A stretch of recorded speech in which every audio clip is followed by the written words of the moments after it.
President Roosevelt signed an order prohibiting racial discrimination in the national defense industry. President Eisenhower strengthened it. President Johnson expanded it. Today I'm going to expand it again.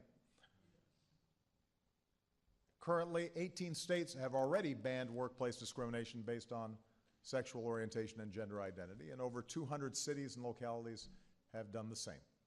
Governor Terry McAuliffe is here. His first act as governor was to prohibit discrimination against LGBT employees of the Commonwealth of Virginia. Where'd Terry go?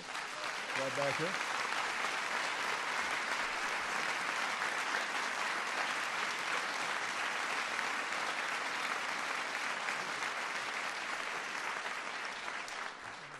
I've appointed a record number of lesbian, gay, bisexual, and transgender public servants to positions across my administration.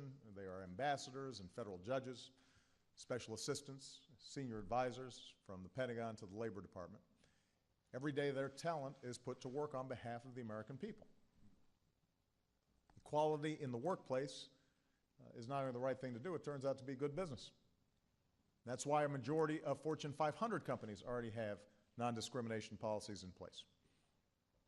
It is not just about doing the right thing. It's also about attracting and retaining the best talent. And there's several business leaders who are here today who will attest to that. And yet, despite all that, in too many states and in too many workplaces, simply being gay, lesbian, bisexual, or transgender can still be a fireable offense. There are people here today who've lost their jobs for that reason. This is not speculative.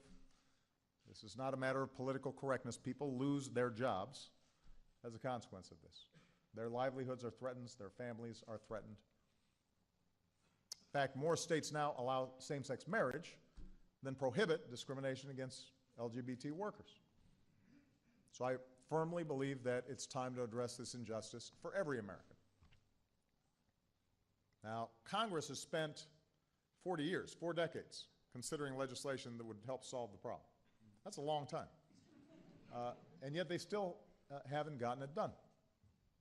Senators Terry Baldwin and Jeff Merkley are here. They have been champions of this issue for a long, long time. We are very proud of them. I know they will not stop fighting until fair treatment for all workers is the federal law of the land, and we want to thank them for that.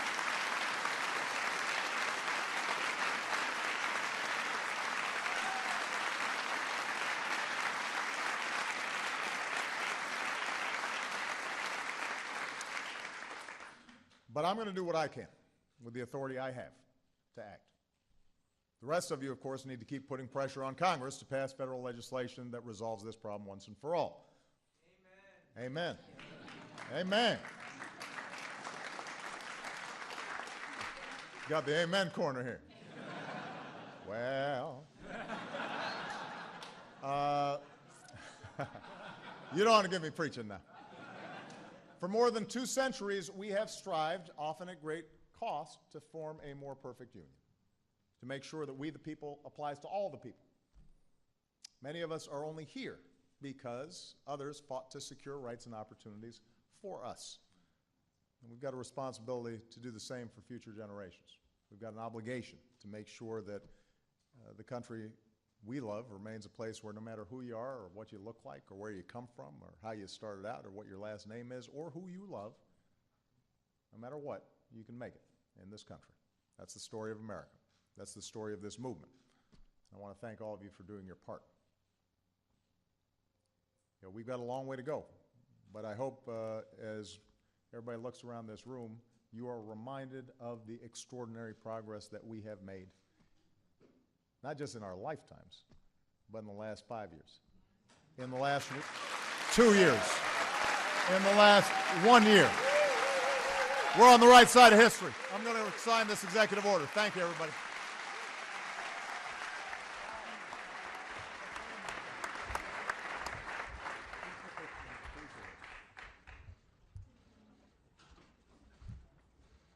Got so many pens.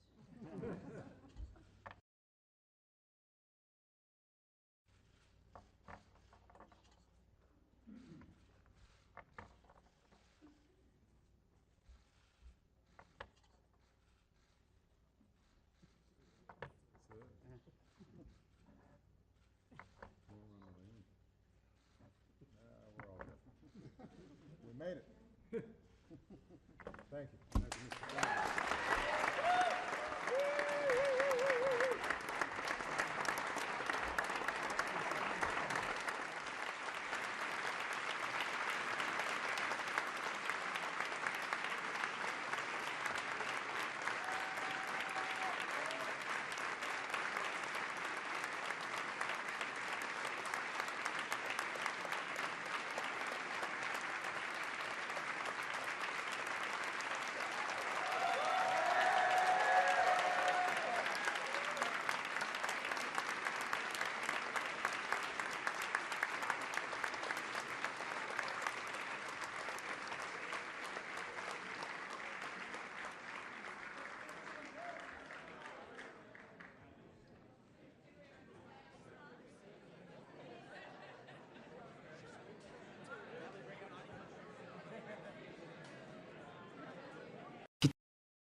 It was a great pleasure for me to learn many years after that the commander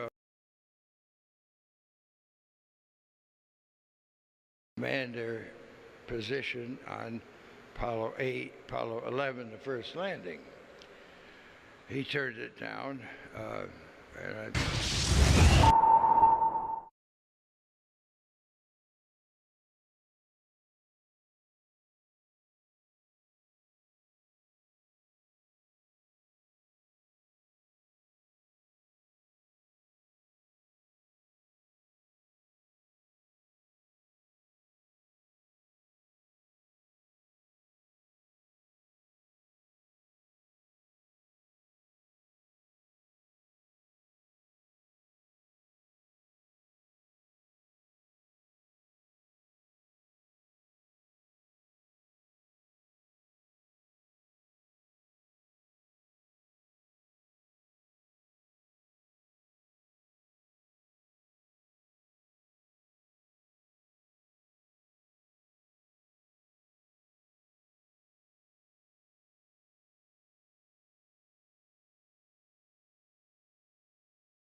Наклонений. И свист ракет в небе тоже не может быть громче или тише.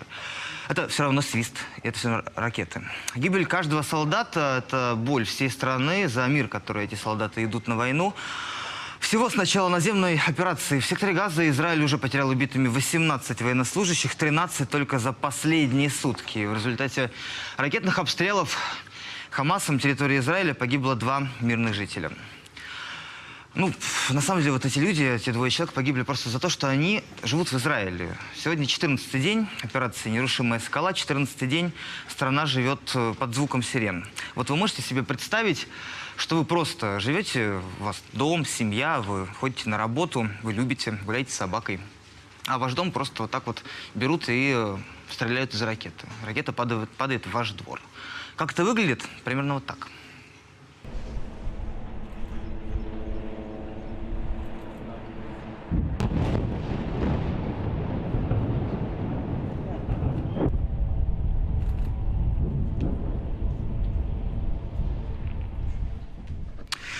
С начала наземной операции в секторе Газа интенсивность ракетных обстрелов снизилась, конечно. 20 июля по территории Израиля было выпущено 88 ракет, 9 из них были перехвачены. Наиболее интенсивному обстрелу подверглась Беэр-Шева. В столице Негева было выпущено 16 ракет за один лишь день. Знаете, какая статистика обстрелов Израиля за июль? 642 обстрела с начала месяца. Месяц еще не кончился. 1941 ракета, 2 убитых мирных жителей. 41 человек был ранен. Вот мой мобильный телефон. Если бы я жил в Израиле, то несколько раз в день раздавался бы вот такой звук. Это сирена, сигнал об обстреле. И вот такой сигнал, он автоматически раздается на мобильных телефонах людей, которые живут в Израиле. Это значит, нужно прятаться, нужно бежать в укрытие. Давайте посмотрим фотографию. На прошлой неделе она обошла все социальные сети мира, наверное. Ее сделала 34-летняя жительница Израиля вместе с мужем, младенцем и 4-летним сыном. Они ехали в машине, когда неожиданно заревел сигнал воздушной тревоги. Родители начали отстегивать новорожденного, а тем временем вторую дверь в машине заклинило. Мальчик никак не мог выбраться, мать дергала дверь, наконец дверь щелкнула, и мальчик со всех ног побежал прятаться. Родители с младенцем пригнулись, и тут вот мама увидела, как два проходивших мимо солдата службы тыла, вместо того, чтобы искать укрытие для себя, прикрыли этого мальчика своими телами. Как живет Израиль все эти дни? Страшно ли? Давайте прямо сейчас поговорим об этом с жителями Израиля, с нашими зрителями, со зрителями «Дождя», за которых мы, конечно, очень переживаем. Прямо сейчас с нами на связи Елена Бирюкова, жительница города Сдерот. Это близко к сектору Газа, город, который регулярно подвергается обстрелам. Елена, приветствую вас в прямом эфире. Спасибо, что вы нашли время и вышли к нам в эфир. Здравствуйте. Добрый вечер. Да, к сожалению, я плохо слышу Елену. Елена, слышите ли вы студию «Дождя»? Вы слышите меня? Алло? Алло, да, Елена, вы в эфире. Я, к сожалению, плохо вас слышу. Елена, ну, может быть, сейчас получится наладить связь получше. Скажите, пожалуйста, Елена, вот насколько вообще часто обстрелы, ракетные обстрелы города Сдерот, и были ли обстрелы сегодня? Сегодня тоже были обстрелы. К сожалению, к большому сожалению, это уже не новость. Не в Сдероте, не в нашей стране вообще. Практически все города от юга до центра обстреливаются ракетами. В нашем районе, на юге, где я живу, это ракеты менее опасные, чем те ракеты, которые летят в центр. В центр летят ракеты «Град», больше знакомые жителям России, наверное, под названием «Катюша». Это ракеты, направленные на мирных жителей. Я хочу обратить на это внимание всех тех, кто слушает меня сейчас, и кто говорит о жертвах со стороны сектора Газа, о мирных жителях. Я прошу не забывать, что та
believe.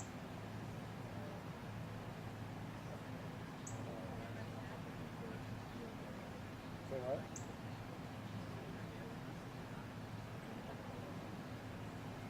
That's right hand on either.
Good morning, everybody. I want to make a brief statement about the tragedy in Ukraine. Before I do, though, I want to note that Secretary Kerry has departed for the Middle East. As I've said many times, Israel has a right to defend itself against rocket and tunnel attacks from Hamas. And as a result of its operations, Israel has already done significant damage to Hamas's terrorist infrastructure in Gaza. I've also said, however, that we have serious concerns about the rising number of Palestinian civilian deaths and the loss of Israeli lives. And that is why it now has to be our focus and the focus of the international community to bring about a ceasefire that ends the fighting and that can stop the deaths of innocent civilians, both in Gaza and in Israel. So Secretary Kerry will meet with allies and partners. I've instructed him to push for an immediate cessation of hostilities based on a return to the November 2012 ceasefire agreement between Israel and Hamas in Gaza. The work will not be easy.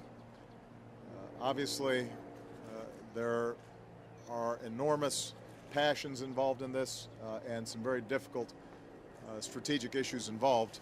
Nevertheless, I've asked John to do everything he can to help facilitate a cessation to hostilities. We don't want to see any more civilians getting killed. With respect to Ukraine, it's now been 4 days since Malaysian Airlines Flight 17 was shot down over territory controlled by Russian-backed separatists in Ukraine. Over the last several days, our hearts have been absolutely broken as we've learned more about the extraordinary and beautiful lives that were lost. Men, women, and children, and infants who were killed so suddenly and so senselessly. Our thoughts and prayers continue to be with their families around the world who are going through just unimaginable grief. I've had the opportunity to speak to a number of leaders around the world whose citizens were lost on this flight, and all of them remain in a state of shock, but frankly also in a state of outrage. Our immediate focus is on recovering those who were lost, investigating exactly what happened, and putting forward the facts. We have to make sure that the truth is out and that accountability exists. Now, international investigators are on the ground. They have been organized. I've sent teams. Other countries have sent teams. They are prepared. They are organized to conduct what should be the kinds of protocols and scouring and collecting of evidence that should follow any international incident like this. And what they need right now is immediate and full access to the crash site. They need to be able to conduct a prompt and full and unimpeded, as well as transparent, investigation. And recovery personnel have to do the solemn and sacred work of recovering the remains of those who were lost. Now, Ukrainian President Poroshenko has declared a demilitarized zone around the crash site.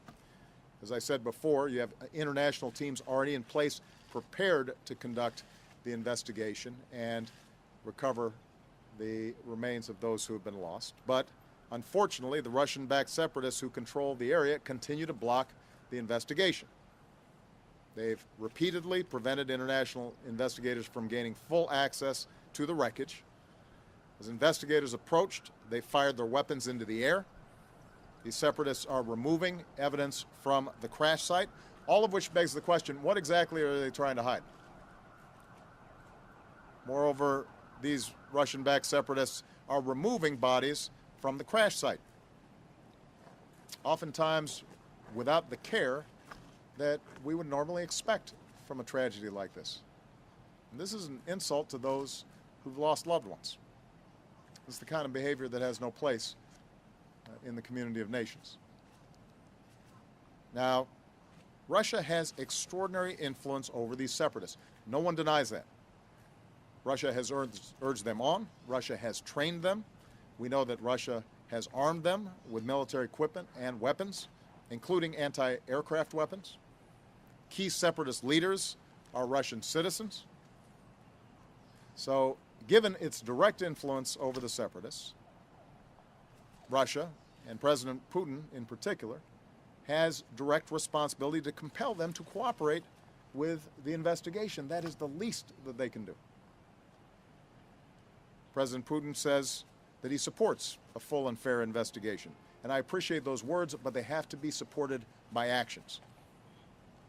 The burden now is on Russia to insist that the separatists stop tampering with the evidence, grant investigators who are already on the ground immediate, full, and unimpeded access to the crash site. The separatists and the Russian sponsors are responsible for the safety of the investigators doing their work. And along with our allies and partners, we will be working this issue at the United Nations today. More broadly, as I've said throughout this crisis, and the crisis in Ukraine generally, and I've said this directly to President Putin as well as publicly, my preference continues to be finding a diplomatic resolution within Ukraine. I believe that can still happen. That is my preference today, and it will continue to be my preference. But if Russia continues to violate Ukraine's sovereignty and to back these separatists, and these separatists become more and more dangerous and now are risks not simply to the people inside of Ukraine, but the broader international community, then Russia will only further isolate itself from the international community, and the costs for Russia's behavior will only continue to increase. Now's the time for President Putin and Russia to pivot away from the strategy that they've been taking and get serious about trying to resolve hostilities within Ukraine in a way that respects Ukraine's sovereignty and respects the right of the Ukrainian people to make their own decisions about their own lives. And time is of the essence. Our friends and allies need to be able to recover those who were lost. That's the least we can do. That's the least that decency demands. Families deserve to be able to lay their loved ones to rest with dignity. The world deserves to know exactly what happened. And the people of Ukraine deserve to determine their own future. Thanks. President, are you considering sanctions or other actions if Russia doesn't help? Okay, we're following Desiree. Travel pool, following Desiree. Travel pool, following Desiree.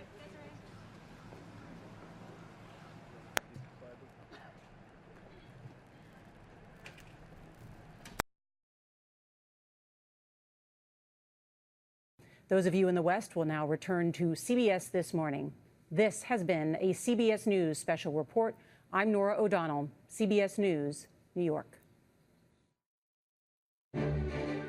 For news 24 hours a day, go to cbsnews.com.